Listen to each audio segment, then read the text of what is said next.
உலகில் பெண் வர்க்கம் 100 கோடியாம், அதிலே நீ யாரடி? சருகாய் அன்பே நான் காத்திருக்கிறேன், எங்கே உன் காலடி? மணி சரி பார்த்து தினம் வழி பார்த்து இரு விழிகள் தேய்கிறேன்.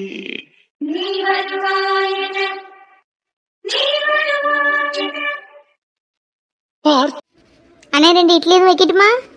இல்லைம்மா, இதே போதும், இதே அதிகம் தான். ஒரு 7 இட்லி பார்சல் பண்ணிடுங்க. என்ன அக்கா, வேலையெல்லாம் முடிச்சுட்டு சாயங்காலம் பக்கத்தில் துணி எடுக்க போமாக்கா?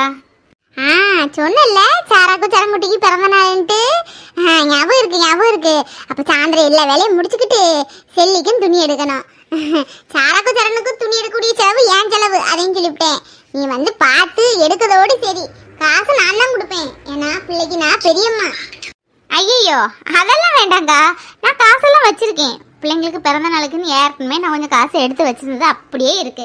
நீங்கள் எந்த செலவும் பண்ண வேண்டாம். நீங்கள் எவ்வளோ பண்ணுறதே பெரிய விஷயம், கூட மாட இருக்கிறதே. இதில் காசு வேற கொடுக்கணுமாக்கும். இங்கே பாரு ஐசு, நான் அன்னைக்கே முடிவு பண்ணிட்டேன். பிறந்தான்னு சொன்னாலே அப்பமே நம்ம தான் பிள்ளைக்கு துணி எடுத்து கொடுக்கணும்ட்டு. நீ எத்தனை துணினாலும் எடுத்துக்கோ, அது எனக்கு பிரச்சனை இல்லை. ஆனால் நான் எடுத்து கொடுக்க துணியை தான் என் பிள்ளைகளுக்கு போடணும். ஆமாம், நான் பிள்ளைகளுக்கு பெரியம்மையாக்கும். சரிங்கக்கா, அதுக்கு என்ன, தாராளமாக உங்கள் பிள்ளைங்களுக்கு நீங்கள் துணி எடுத்து கொடுங்க, ஒன்றும் பிரச்சனை இல்லை.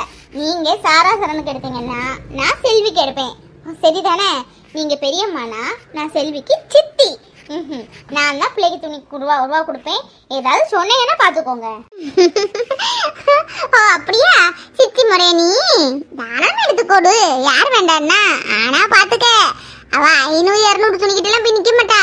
3000 4000 துணிக்கிட்டு தான் போய் நிற்பா, பார்த்துக்க. எனக்கு ஒன்றும் பிரச்சனை இல்லைம்மா, நீ ஆச்சும் மாவளாச்சு. ஐசு, கடவுளால் ஒன்று அனுப்பியிருக்காரு எனக்கு தங்கச்சியா இந்த ஊரில் போய் இரு அப்படின்ட்டு. நீ வந்ததுக்கப்புறம் தான் என் மனசில் எந்த கவலையும் இல்லை, எந்த பாரமும் இல்லை, தெரியுமா? முன்னாடிலாம் எப்போ பாரு அழுதுகிட்டே இருப்பேன். குடிகாரையும் குடிச்சுக்கிட்டு வந்து என்னை போட்டு பாடா படுத்துவான், அடி அடின்னு அடிப்பான். எவ்வளோ நாள் ராத்திரியும் பகலும் அங்கே வந்து அழுதுகிட்டே இருப்பேன் தெரியுமா? சாப்பிடவே மாட்டேன், உட்காந்தே இருப்பேன். அந்த பிள்ளை தான் என்னம்மான்னு கேட்கும். சின்ன பிள்ளையா இருக்குமா, பழடி அப்படின்னு சொல்லுவேன். ஆனால் ஒரு ஆள் கூட சாப்பிட்டேன்னு கேட்கறதுக்கும் ஆள் கிடையாது, அழாதேன்னு சொல்லதுக்கும் நாதி கிடையாது. அப்படி இருந்தேன். ஆனால் நீ வந்ததுக்கு அப்புறம் தான் கூட பிறந்த பிறவி மாதிரி மனசுல பாரமே இல்லை பார்த்துக்க. இப்பவும் பேசலாம் செய்வாரு, ஆனால் போ மனுஷன் சொல்லிட்டு நான் பாட்டு வந்துடுவேன். சில நேரம் ரொம்ப அதிகமாக பேசுவார், கெட்டதெல்லாம் போட்டு அப்பா காலையில் ரத்தமே வந்துடும். உன்னை கூட சொல்லுவேன் பத்தியா, அதை கூட இப்போ எனக்கு ஜாலியாக தான் எடுத்துக்கிட தோணுது. ஏன்னா கேட்டு பழகிட்டு பத்தியா. கடவுள் எனக்கு அனுப்புன ஒரு பெரிய வரப்பிரசாதம் நீ தான் ஐசு. ஐயோ மறந்தே போன பாரு ஐசு, பேசிட்டே இருக்கேல்ல. ஐசு, மத்தியானம் சாப்பாடு கொண்டு போகணும் பத்தியா. என்னால் போக முடியாதுமா, நான் காலையில் கொண்டு கொடுத்துட்டேனா.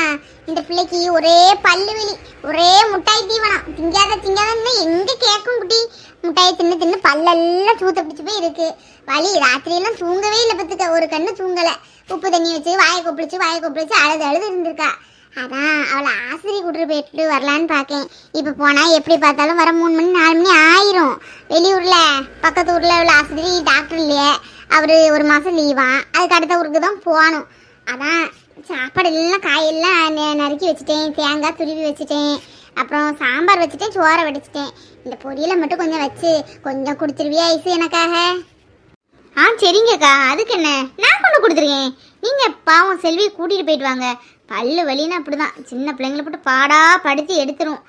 போயிட்டு வாங்கக்கா, போயிட்டு வாங்க, நான் கொண்டு கொடுத்துருக்கேன். ஆமாம், அந்த ஐத்தொட்டு கறி தானே, ஐத்தொட்டு கறிக்குமா அப்படிதான். எம்மா ஃபோன் எந்த நேரமும் கிக்கப்புக்குன்னு பல்ல காமிச்சு பேசிட்டு இருக்கு. நம்ம என்னத்தை கண்டோம், யார்கிட்ட பேசுகிறோம் யாருக்கு தெரியும்? நம்ம போய் தலை போட முடியுமா? அந்த பொம்பளை என்ன வாய் பேசும், பெத்த மகளை கண்டிச்சு வைக்க தெரியல பத்தியா. அது என்ன வாய், எம்மா குடம் கொண்டு தண்ணிக்கு போயிட்டா போதும். எப்போ வந்தாலும் நான் தான் வைப்பேன் நம்ம குடத்தையெல்லாம் இடிச்சு தவிடுபடி ஆக்கிக்கிட்டு அவள் குடத்தை கொண்டு வைப்பா. அவ்வளோ வாயாடி ஒரு பொட்டை பிள்ளைய அவளுக்கு வச்சு காலம் கழிக்க முடியல. அவள் தொட்டு தெரியுதா, எந்த நேரமும் போன கையம்மா. ஏம்மா அவனும் பார்த்து சொன்னான், இந்த பிள்ளை வழியெல்லாம் ஃபோன் பேசிட்டு போகுது. அன்னைக்கு ரோட்டில் ஃபோன் பேசிட்டு போச்சான். ஒரு பைக்குக்காரன் இடிக்க பார்த்தானா, ஏசிக்கிட்டே போனானா. ஏம்மா போன பேசு, எல்லாரும் ஓட கிராச பண்ணு, இப்படி இருந்தேன்னா சீக்கிரம் பரலோகம் போய் சேர்ந்துருவேன்னு சொல்லிட்டு போனானா. என்னத்த சொல்ல, அந்த இட்லிக்கார கிட்ட விவரம் கேட்கலான்னு பார்த்தா எதுவுமே ஓப்பனா பிராங்கா பேச மாட்டாங்களே, முழுங்கி பேசுறாங்க. இவங்க 2 பேரும் கேட்டா கண்டிப்பா ஏதாவது விஷயம் தெரியும்னு நினைக்கிறேன். பாப்போம். நம்மலாம் அன்னைக்கும் சரி இன்னைக்கும் சரி ஒரு ஆம்பளைக்கு முகத்தை பார்த்து பேசியிருப்பாமா? கிடையாது. ஆனா இந்த பிள்ளை அப்படி இல்ல. எந்த ஆம்பளையில் பார்த்தாலும் கண்ணை பார்த்து பேசுறது, பல்ல பல்ல சிரிக்குது. என்னத்த சொல்ல, நம்ம ஊர்ல வர வர ஒன்னும் சரியில்லை. நாம ஊரை விட்டு வேற ஊருக்கு போயிடலான் இருக்கு. அக்கா அக்கா தம்பி, உங்களை பார்த்தேன், எங்கேயோ பார்த்தேன். இங்க பேங்க் தொடங்கி இருக்குது, நீங்க தானே? இந்த இட்லி கடை கூட அடிக்கடி வருவீங்களா? சரி சரி சரி. இப்ப வெளியூர்காரங்க தான் உள்ளூருக்கு நிறைய பேர் வந்துட்டு இருக்கா. இங்க உள்ள ஆளுகெல்லாம் வெளியூருக்கு போயிருக்கா, வெளியூர்ல ஆளுலாம் உள்ளூருக்கு வர. என்னத்த சொல்ல தம்பி? என்ன தம்பி கூப்பிட்டீங்களா? என்ன விஷயம்? ஆமாக்கா, நான் தான். ஏதாவது லோன் வேணா சொல்லுங்க, உடனே போட்டு தரலாம். அக்கா, உங்கள்ட்ட ஒரு விஷயம் கேட்கணும், அதான் வந்தேன். இங்க கொஞ்ச நாளைக்கு முன்னாடி ஏதாவது ஒரு பொண்ணு குழந்தைய கூட்டிட்டு வந்து, இல்ல ரெண்டு குழந்தைய கூட்டிட்டு வந்து இங்க யாராவது செட்டில் ஆயிருக்காங்களா? இல்ல ஏன் கேக்குறேன்னா, வீட்டுல சொல்லாம எடுக்காம வந்துட்டாங்க. அங்க வீட்டுல வலை போட்டு தேடிட்டு இருக்காங்க. இந்த ஊருக்கு வந்ததாதான் தகவல், அதான் கேக்குறேன்.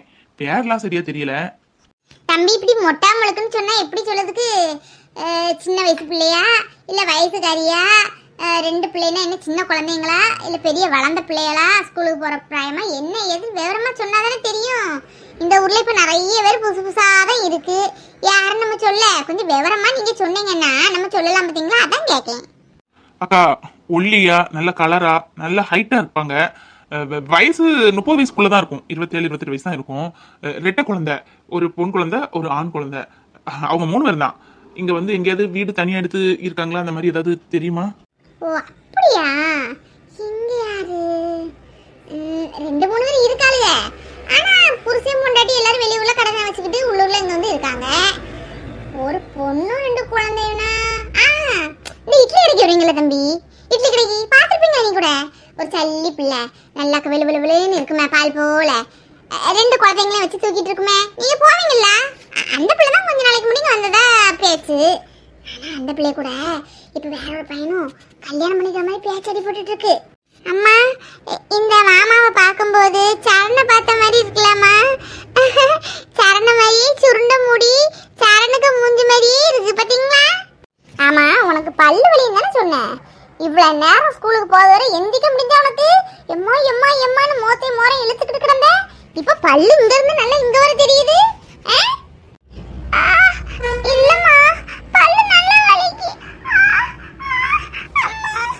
அம்மா, ஆஸ்பத்திரிக்கு போவோம். காது வலிக்கு. ஆமா, இவர் ஜாட பேசுறதெல்லாம் பார்த்தா ஐஸ் சொன்ன மாதிரி தான் இருக்கு. ஐஸ் மட்டும் அந்த ஊர்ல வெள்ளையா இருக்கா?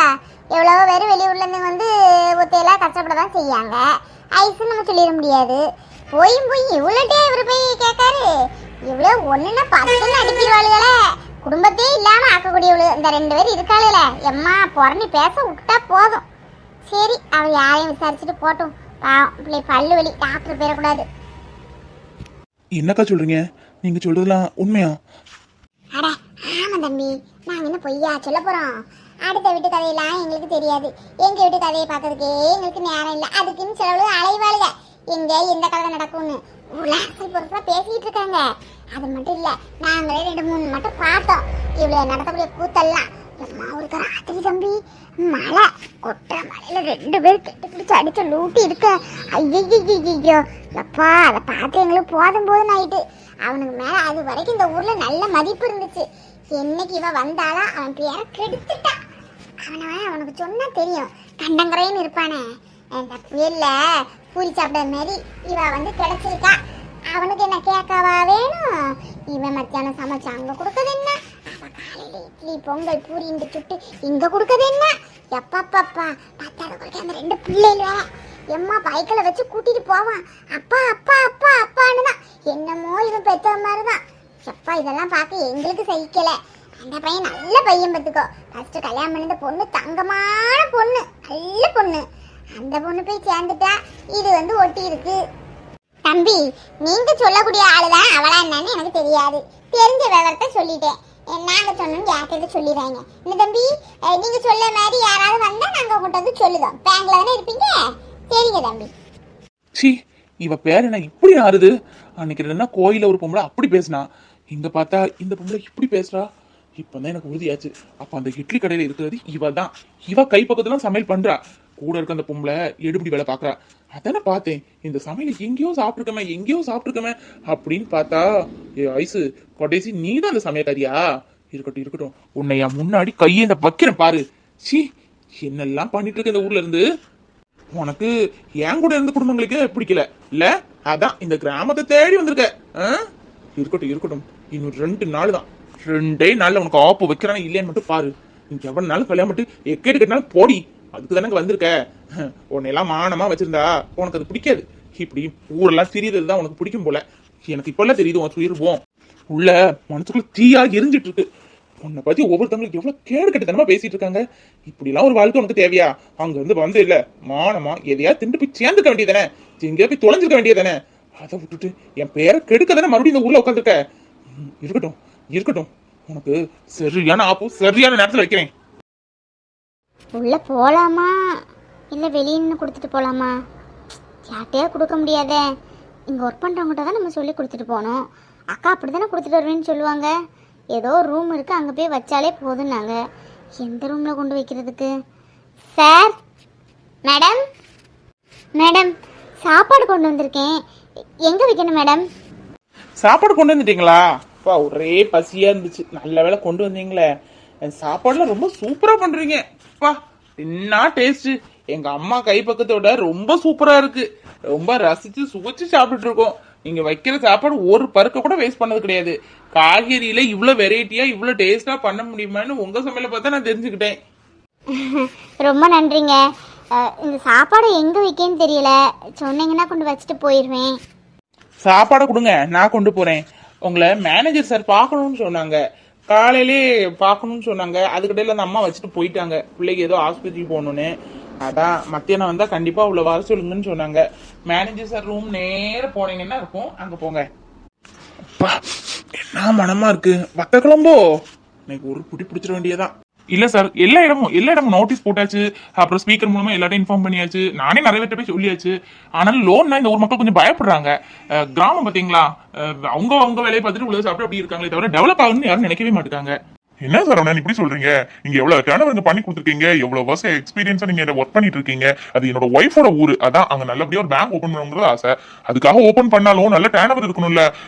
ஒரு பாதியாவது நம்ம அச்சீவ் பண்றதுல பாதியாவது வர வேண்டாம். எதுவுமே இல்ல. போன மந்த்லாம் 3 லோன் தான் வந்திருக்கு, அப்படித்தானே? இந்த மந்த் ஒரு லோன் தான் போயிருக்கு. இப்படி இருந்தா எப்படி? ஸ்டாஃப் இருக்காங்க, சேலரி போடணும், நம்ம இன்னும் நிறைய விஷயம் பார்க்க வேண்டாமா? நிறைய பிரான்ச்சஸ் ஓபன் பண்ணணும். ஏதாவது பண்ணுங்க சார். சார், நானும் எல்லாத்தையும் பேசிட்டு தான் சார் இருக்கேன். எல்லாரும் லோன்னாலே பயப்படுறாங்க. ஆனா டவுன்ல எல்லாம் அப்படி இல்ல, லோனுக்காக காத்திருப்பாங்க. நமக்கு போன் மேல போன் போட்டு டார்ச்சர் பண்ணுவாங்க. அதனால எனக்கு அங்க நிறைய டர்ன் அவுட் பண்ண முடிஞ்சது. இங்க கடன் வாங்கினாலே பயப்படுறாங்க. இங்க ஒரு டீ கடையில கூட கடன் வச்சு யாரும் சாப்பிட்டு நான் பார்த்தது இல்ல சார். அப்படி இருக்கும்போது வீட்டு லோன், அப்புறம் பைக் லோன், 2 வீலர், காரு, அது என்ன எல்லாம் சொல்லி ஆசை காமிச்சாச்சு. எதுலயுமே அவங்க மடங்குற மாதிரி இல்ல.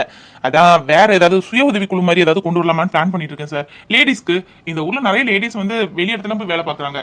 அதாவது பஞ்சு மில்லு, பருத்தி ஆபீஸ், அப்புறம் வேற என்னமோ சம்திங். அவங்க இங்கே காசு எடுத்து நம்ம உள்ளூருக்குள்ளே பண்ணலாங்கிற மாதிரி ஒரு பிசினஸ் நம்ம கொண்டு வந்தோம்னு வைங்களேன், கண்டிப்பா நல்ல லோன் போகும்னு நினைக்கிறேன் சார். It's good idea.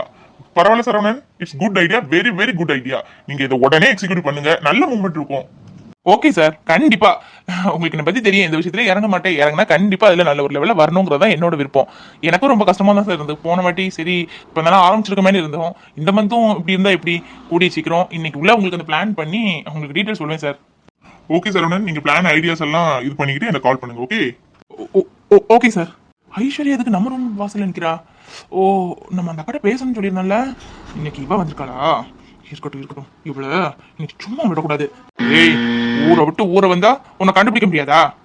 ஆட்டமா ஆடு. இன்னும் 2 நாள்ல உன் ஆட்டத்தை ஆட்டக்கு இருத்தி வைக்கல, என் பேர் சரவணன் இல்ல.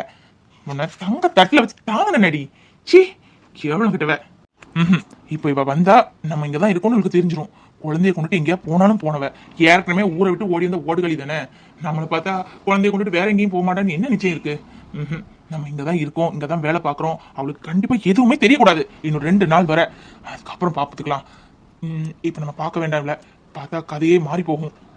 இன்னும் 2 நாள்ல என் பையனுக்கு பிறந்த நாள், அதுக்கப்புறம் இருக்கடி உனக்கு. ஹலோ ஷீலா, யார் வாசல்ல நிக்கிறாங்க? யாரும் இப்ப பார்க்க முடியாது, என்னால நான் இம்பார்ட்டன்ட் கால்ல இருக்கேன். ஓகே, யாருனாலும் அப்புறம் வர சொல்லு. இல்ல சார், சாப்பாடு கொண்டு வருவாங்கல்ல, அவங்ககிட்ட நீங்க ஏதோ பேசணும்னு சொன்னீங்கல்ல, அதான் அவங்க தான் வந்திருக்காங்க. காலையில வந்தவங்க போயிட்டாங்க சடானு பேசுறதுக்குள்ள. இவங்ககிட்ட தான் சொன்னேன், அதான் நிக்காங்க சார். சும்மா நோய் பேசிட்டு இருக்காது. அதான் சொல்றேன்ல இம்பார்ட்டன்ட் கால்ல இருக்கேன்னு. யாரா இருந்தா என்ன, போ சொல்லு. நீயா நானா பார்க்கலாம்டி. 2 நாள்ல பார்க்கலாம். பொறு. ஆக்க பொறுத்தவனுக்கு ஆரவும் பொறுக்கணும்ல. கதவு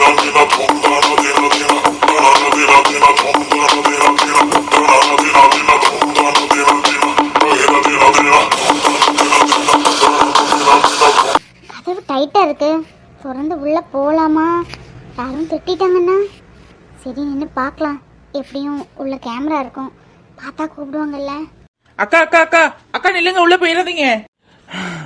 நல்ல வேலை உள்ள போகலையே. அக்கா அவர் இம்பார்ட்டன்ட் காலில் இருக்காராம், மீட்டிங் இருக்கான், கான்ஃபரன்ஸ் மீட்டிங் முடியறதுக்கு எப்படியும் 1 hour ஆகுமா. அதனால அவருக்கு வேணா அங்கே வரும்போது வந்து பேசிக்கிடுவாராம். நீங்கள் இப்போ கிளம்பணுமா? அப்படியா? சரிங்க. அப்போ கடைக்கு வர சொல்லுங்க, இல்லை ஃபோன் நம்பர் கூட இருக்கு, அதில் சொன்னா கூட போதும். சரிங்கக்கா. அக்கா மீன் ஃப்ரையெல்லாம் சூப்பராக இருக்கு. ஆனால் எனக்கு கொஞ்சம் மொறுன்னு தான் ரொம்ப பிடிக்கும். ஒரு 2 பீஸ் நல்ல மொறுன்னு ஃப்ரை பண்ணி கொடுங்கக்கா. எங்கள் அம்மா அப்படிதான் பண்ணி கொடுப்பாங்க. ஐஸ்வர்யா நல்லவளா கெட்டவளா? ஆனால் பார்வைக்கு நல்லவ மாதிரி தான் தெரியுது.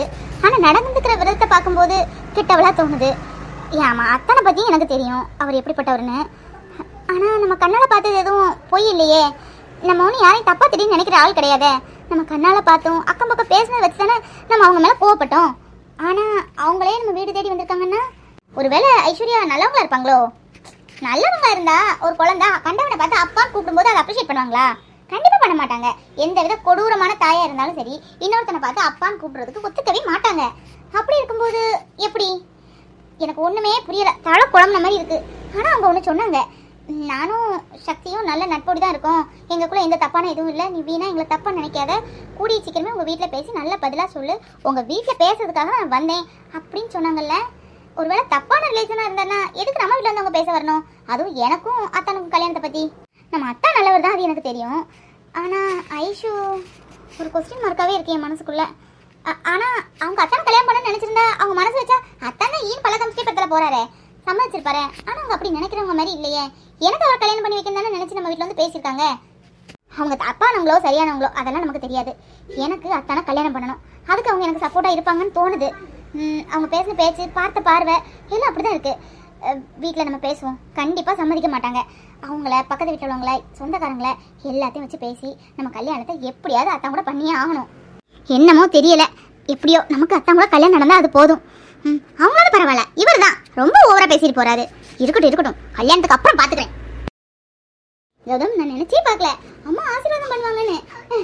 ஆனால் பாருங்க, நல்லா இருங்கன்னு சொல்லிட்டாங்க. அப்பா, எனக்கு இந்த உலகத்துல ஏதோ பெருசா சாதிச்ச மாதிரி இருக்கு. ரொம்ப சந்தோஷமா இருக்கு, ரொம்ப ரொம்ப.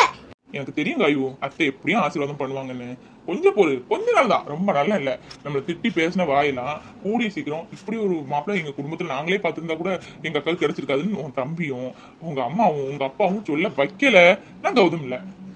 கௌதம், அப்படிலாம் நடக்குமா? எங்க அம்மா, தம்பி, அப்பா எல்லாரும் வருவாங்களா? அந்த நாளுக்காக தான் காத்துட்டு இருக்கேன் கௌதம். அவங்க வந்தா போதும் எனக்கு. நம்ம எப்படியே ஏத்துக்கணும், அவ்வளவுதான். என்ன நடந்துட்டு இருக்குங்க? நான் இருக்க வேண்டிய இடத்துல இன்னொருத்தி இருந்து பூஞ்சிக்கிட்டு இருக்கா. இதெல்லாம் பார்க்கறதுக்கு இந்த வீட்டுக்கு வந்தேன். இன்னைக்கு விடக்கூடாது, கௌதம்கிட்ட எல்லாம் சொல்லி ஆகணும்.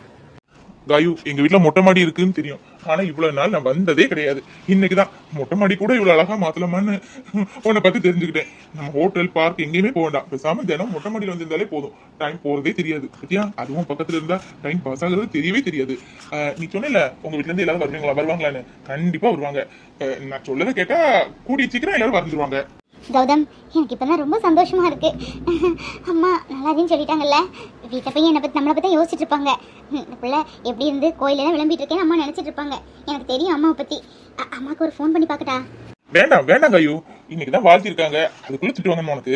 வேண்டாம், எதுவுமே ஆற போட்டு பண்ணாதான் ஒரு விஷயம் எஃபெக்டிவா இருக்கும். ஒரு வாரம் கழிட்டோம், அதுக்கப்புறம் ஃபோன் போட்டு பையன் பேசிப்பாரு, கண்டிப்பா உன்கிட்ட நல்லா பேசுவாங்க. ட்ரை பண்ணி பாரு. அப்பா, இன்னும் நம்ம 2 பேரும் சந்தோஷமா இருக்கிறதுக்கு எந்த தடையும் இல்ல. சீக்கிரமா குழந்தை பெற்றுக்கணும், அப்பதான் வீட்டுல இருந்து எல்லாரும் பார்க்க வருவாங்க. காயு, நம்ம இப்படியே உட்காந்து டைம் வேஸ்ட் பண்ணிட்டு இருந்தா எப்படி? வா, அதுக்குள்ள வேலையை பார்க்கலாம். போங்க கௌதம், அங்க சுத்தி இங்க சுத்தி வந்துருவீங்களே, சரியா? அதெல்லாம் இப்போ ஒன்றும் முடியாது, கொஞ்ச நாள் போகட்டும். அம்மா அப்பா எல்லாரும் வீட்டில் வந்து நம்மளை பார்க்க வரட்டும், நம்மளை ஏத்துக்கணும், அதுக்கப்புறம் தான். போச்சு, அதுக்குள்ள நான் கிளம்பினாலும் ஆயிடுவேன். இங்க பாரு காயு, உனக்கு புரிய மாட்டேங்குது. நீ இந்த பழைய படம் தான் பார்த்துட்டே இல்லையா? லவ் பண்ணிட்டு போவாங்க, வீட்டுல ஏத்துக்கவே மாட்டாங்க. குழந்தை உண்டாயிருக்குன்னு சொன்ன உடனே அவங்க அம்மா அவங்க அப்பாவுக்கு தெரியாம ஓடி வந்து பார்க்க வருவாங்க. அவங்க அப்பா ஏத்துக்க மாட்டாருதான். அதுக்கப்புறம் குழந்தை பெற்றோன்னா அவங்க அப்பா ஆனந்த கண்ணீர் ஓடி வந்து நிப்பாரு. இதுதான் கான்செப்ட். நீ வேணா பாரு, நம்ம மட்டும் குழந்தை உண்டாட்டி ஒரு செய்தி சொன்னோன்னு வையேன், உங்க அம்மா அப்பா எல்லாரும் அடிச்சு போட்டு ஓடி வந்துருவாங்க. உண்மையாவே சொல்றீங்க கௌதம்? சத்தியமா காயு, நமக்கு ஒரு குழந்தை பிறந்துட்டு நியூஸ் மட்டும் கேட்டாங்க, உங்க வீட்ல இருந்து எல்லாரும் வந்துருவாங்க. சொல்ல போனா உங்க அக்கா குழந்தைய கொண்டுட்டு எங்கேயோ போனாங்களே, அவங்க கூட வந்துருவாங்க. கௌதம், நீங்க என்ன கிடைச்சது என் வாழ்க்கையில பெரிய கிஃப்ட். சத்தியமா சொல்றேன், என்ன மாதிரி மிடில் கிளாஸ் இவ்வளவு பெரிய பணக்காரன் கல்யாணம் பண்ணணுங்கிறது பெரிய விஷயம். உங்களுக்கு பெரிய மனசு கௌதம். எனக்கு வாழ்க்கை கொடுத்துருக்கீங்க நீங்க. உங்களை எப்பவுமே நல்லபடியா பார்த்துப்பேன் கௌதம், நல்லபடியா பார்த்துப்பேன். ஆனா அதுக்கு முன்னாடி ஒரு கண்டிஷன். எனக்கு நீங்க தூக்கிட்டே கீழே போனா மட்டும்தான் எல்லா விஷயத்துக்கும் ஓகே, இல்லாட்டி கிடையாது. தூக்கிட்டா போச்சு. உன்னிடம் மனம் சொன்ன